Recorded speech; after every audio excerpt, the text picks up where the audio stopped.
A small man with a giant heart. In the mountains of Seorak, there lives a man people call a small giant.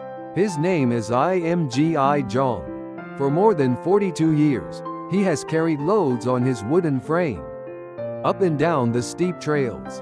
He is short, barely 60 kilos, with thinning hair and missing teeth. But what makes him remarkable is not his appearance. It's his strength and his heart. Every day, he climbs the mountain with over 40 kilos on his back. Sometimes gas tanks, sometimes refrigerators, weighing more than 100 kilos. 4 trips on an easy day, 12 trips on a hard one. All for a modest income of about $1,500 a month. But here's the incredible part. He doesn't keep the money for himself.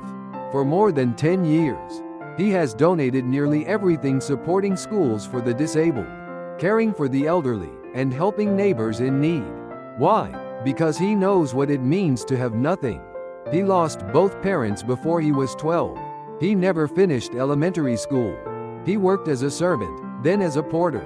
And when he married a woman with a severe mental disability, he chose not to see her as a burden, but as his life's responsibility. Together they had a son. But the boy too was born with even greater disabilities, when they had no choice but to place him in a care facility.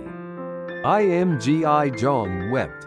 But instead of turning away, he returned with arms full of snacks for the children, because he discovered that bringing joy to others also brought joy to him.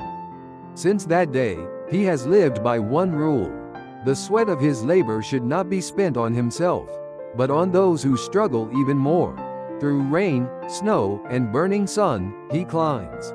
Because without him, the shops and temples in Seorak could not survive. Because in his heart, giving is the only way of living. Lim Gijong proves that true greatness doesn't come from wealth, status, or comfort. It comes from carrying the weight of others, even when your own shoulders are tired. And when life feels heavy, remember this: happiness grows not from what we keep, but from what we choose to give.